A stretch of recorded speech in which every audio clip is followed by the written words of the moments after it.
कैसे हैं आप लोग। आशा करता हूं आप सभी लोग ठीक होंगे। फ्रेंड्स, आपका स्वागत है हमारे यूट्यूब चैनल मेडी साइंस ट्यूटोरियल में।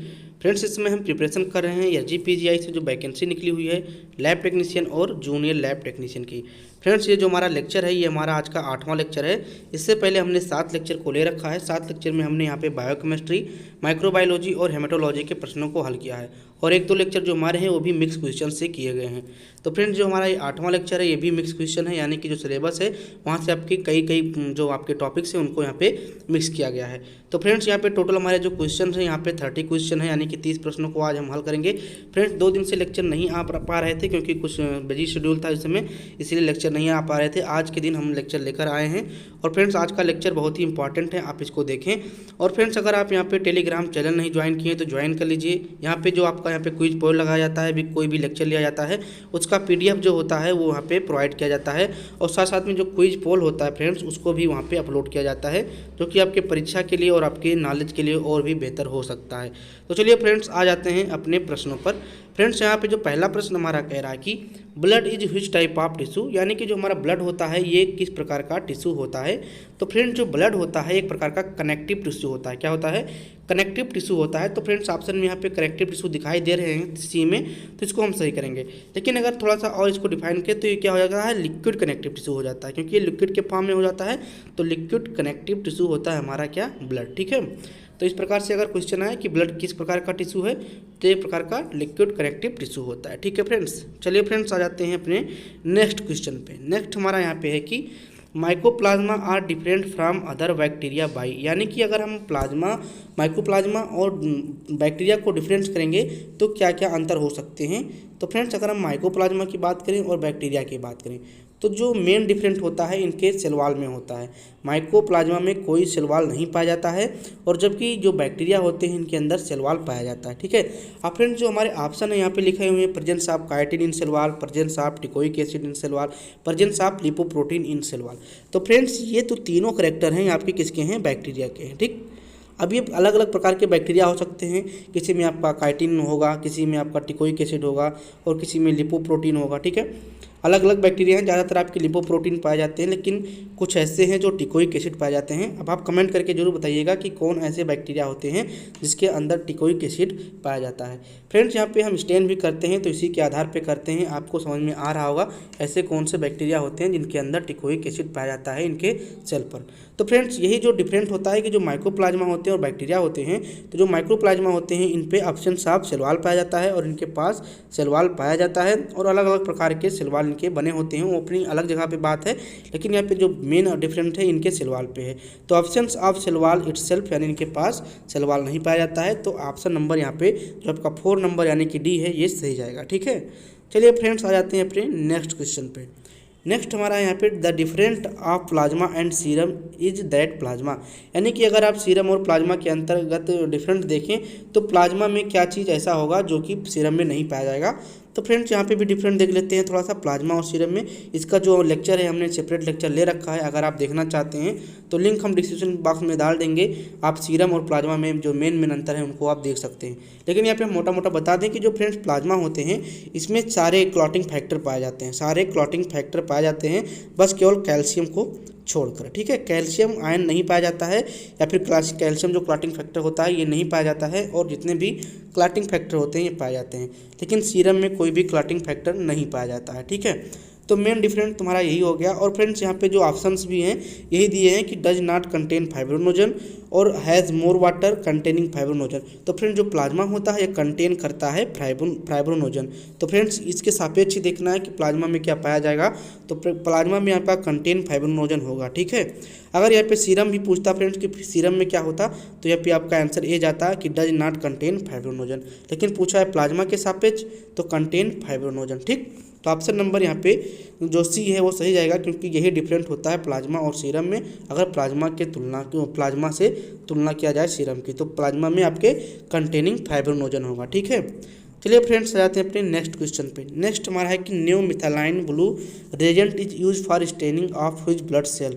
जो आप यहाँ पे न्यू मिथाइलिन ब्लू रेजेंट का उपयोग कर रहे हैं किसी भी स्टेनिंग के लिए, तो वो किस चीज़ को, ब्लड के किस सेल को डिमोन्स्ट्रेट करने के लिए किया जाता है।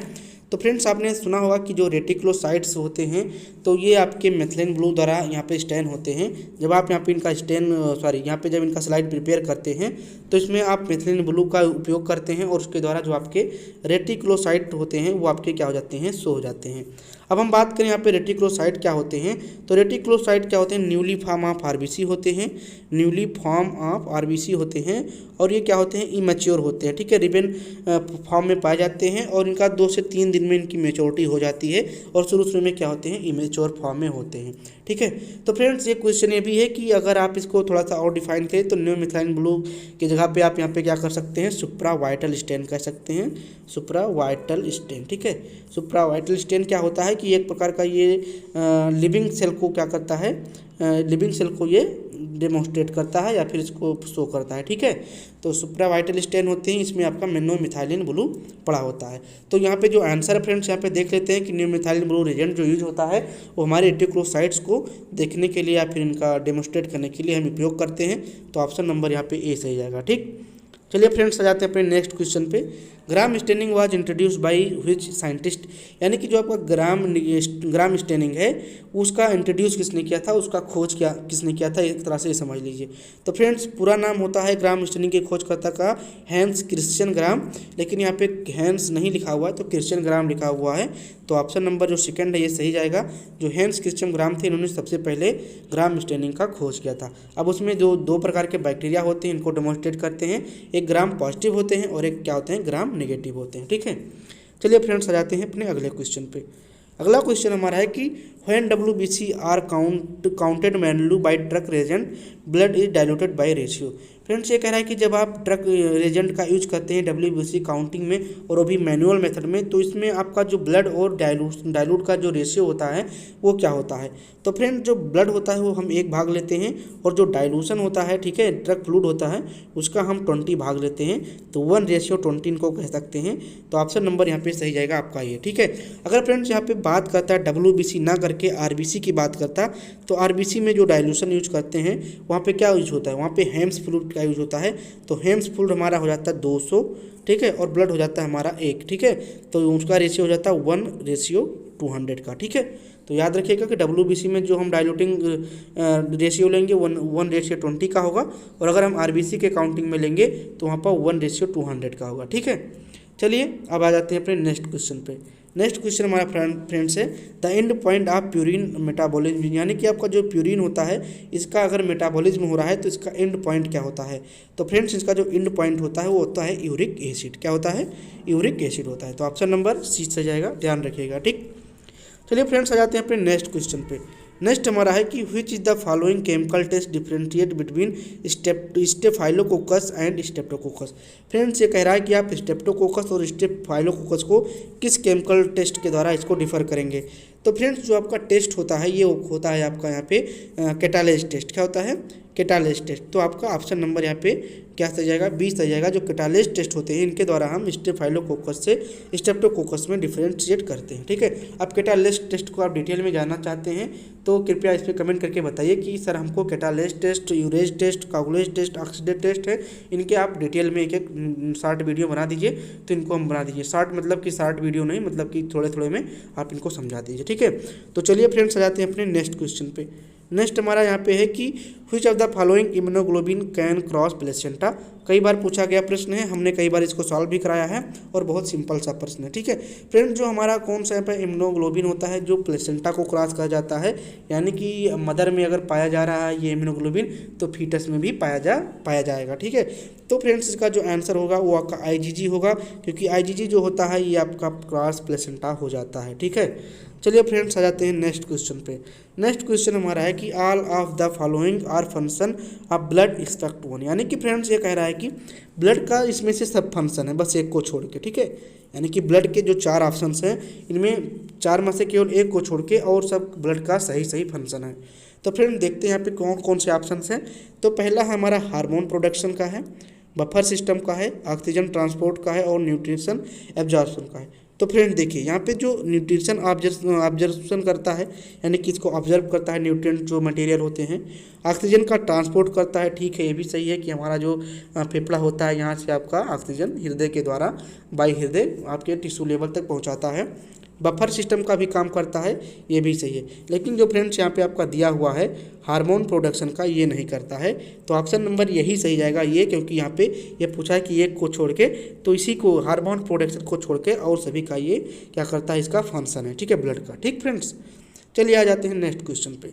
नेक्स्ट हमारा 11 नंबर का है। ये कह रहा है कि which of the following test is use to detect या फिर डिटरमाइन सिफिलिस, यानी कि सिफिलिस को डिटरमाइन करने के लिए, डिटेक्ट करने के लिए इनमें से कौन सा टेस्ट आप करेंगे। तो फ्रेंड्स देखिए CRP, ठीक है, सी रिएक्टिव प्रोटीन, इसका टेस्ट हम नहीं करेंगे क्योंकि हम इन्फ्लामेशन को देखने के लिए करते हैं, ठीक है। SOT ये फिर हम नहीं करेंगे क्योंकि ये हमारा अलग टेस्ट हो जाता है, ठीक है। अब फ्रेंड्स यहाँ पे बात करें तो BDRL, तो जो BDRL होता है इसी के लिए हम सिफिलिस का टेस्ट करते हैं। लेकिन इतना भी ध्यान रखिएगा कि ये एक मोस्ट स्पेसिफिक टेस्ट नहीं है, ठीक है। सिफिलिस का BDRL मोस्ट स्पेसिफिक टेस्ट नहीं है, ठीक है। चलिए फ्रेंड्स आ जाते हैं नेक्स्ट क्वेश्चन पे।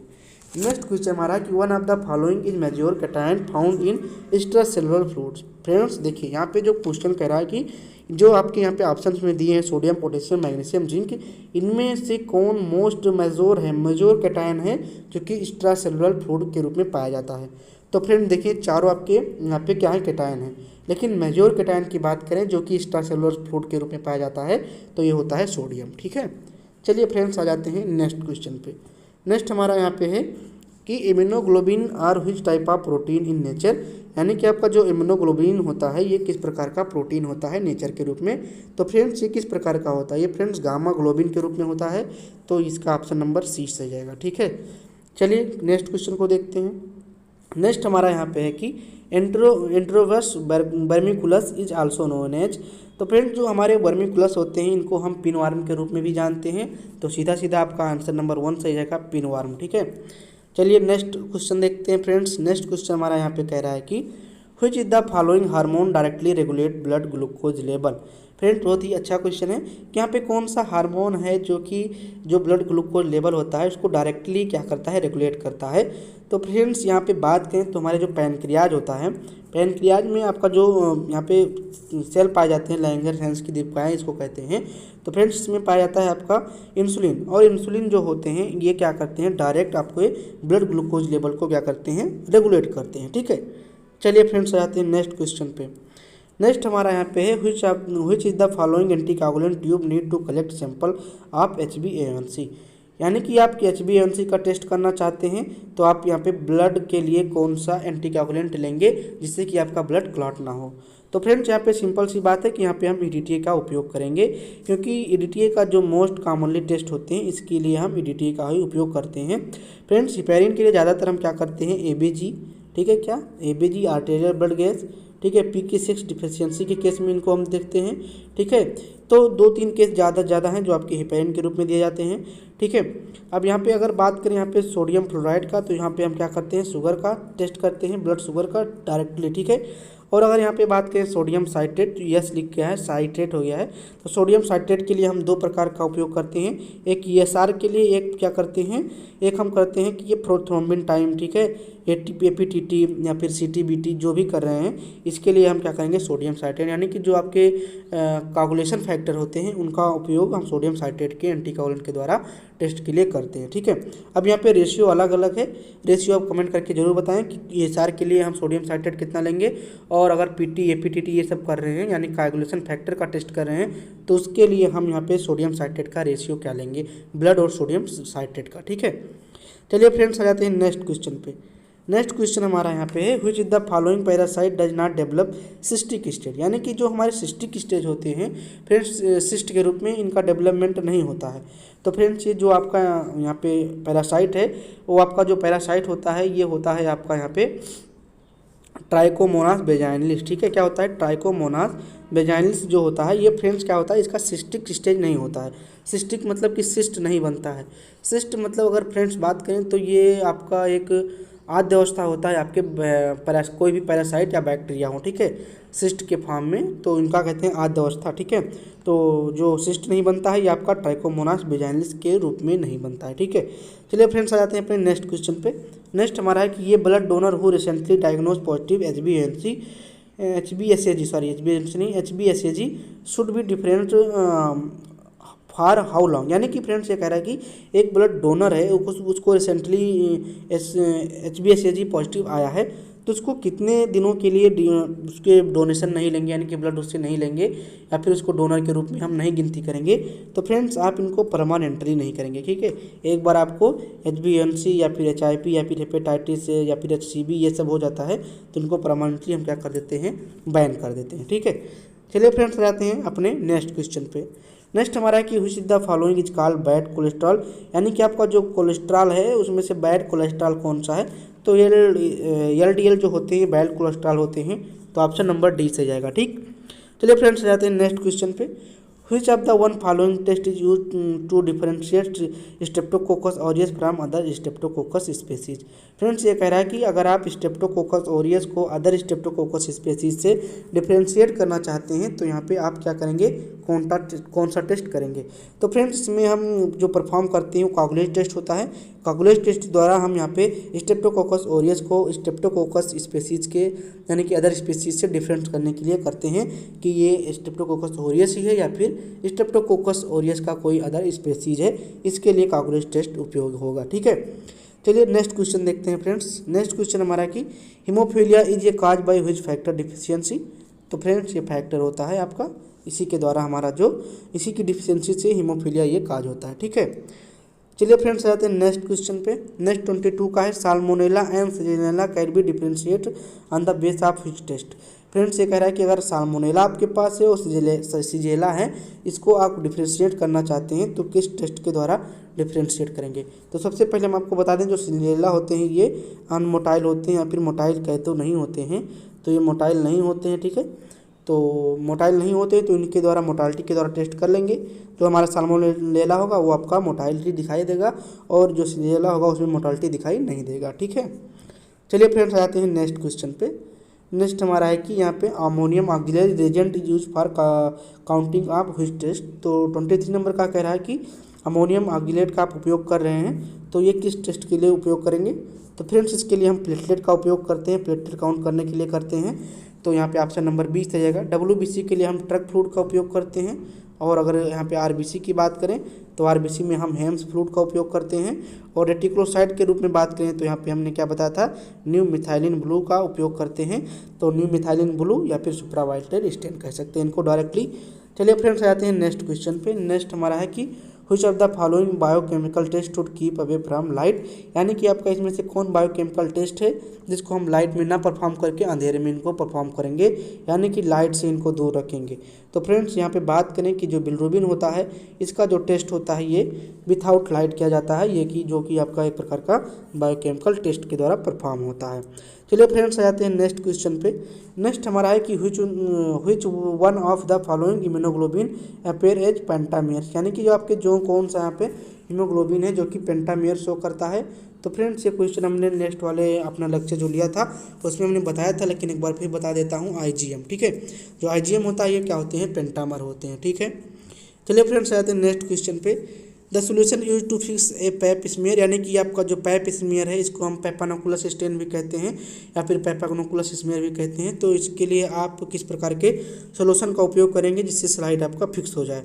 तो फ्रेंड्स पैप स्मीयर के स्लाइड को फिक्स करने के लिए यहाँ पे साइटो स्प्रे करते हैं, तो यहाँ पे ऑप्शन नंबर डी से जाएगा, ठीक है। चलिए फ्रेंड्स आ जाते हैं अपने नेक्स्ट क्वेश्चन पे। नेक्स्ट क्वेश्चन हमारा है कि which on off the following bacteria can cause glomerular nephritis या फिर FR। तो फ्रेंड्स यहाँ पे जो ग्लोमेरुलर नेफ्राइटिस शो करते हैं, नेफ्राइटिस उस वो कौन से बैक्टीरिया होते हैं।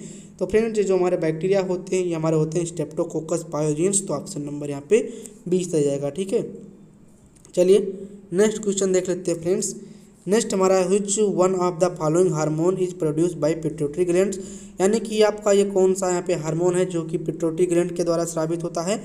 तो फ्रेंड्स यहाँ पे जो TSH होता है यानी कि thyroid stimulating hormone, thyroid stimulating hormone, ये जो होते हैं फ्रेंड्स, ये आपके पिट्यूटरी ग्लैंड से स्रावित होते हैं या फिर सिक्रीट करते हैं, और इनका जो वर्क होता है ये क्या करते हैं, स्टिमुलेट करते हैं आपके थायराइड हार्मोन को सिक्रीट करने के लिए। जैसे आपका जो T4 है, T3 है, इनको क्या करते हैं, सिक्रीशन के लिए इनको क्या करते हैं, स्टिमुलेट करते हैं, इसलिए इनको कहते हैं थायराइड स्टिमुलेटिंग हार्मोन। ठीक है, चलिए फ्रेंड्स देख लेते हैं अपने नेक्स्ट क्वेश्चन की, जो कि लास्ट क्वेश्चन है।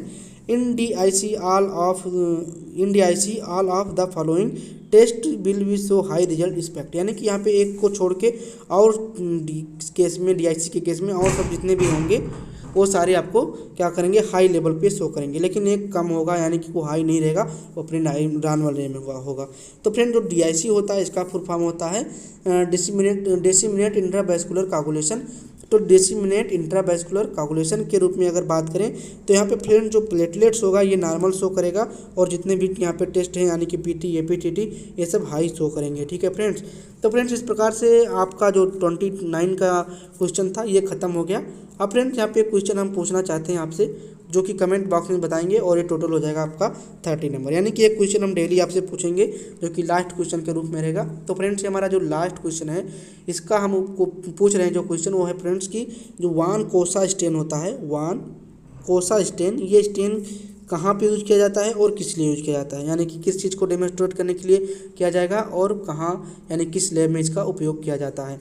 तो इस प्रकार से आपका 30 नंबर का क्वेश्चन हो गया।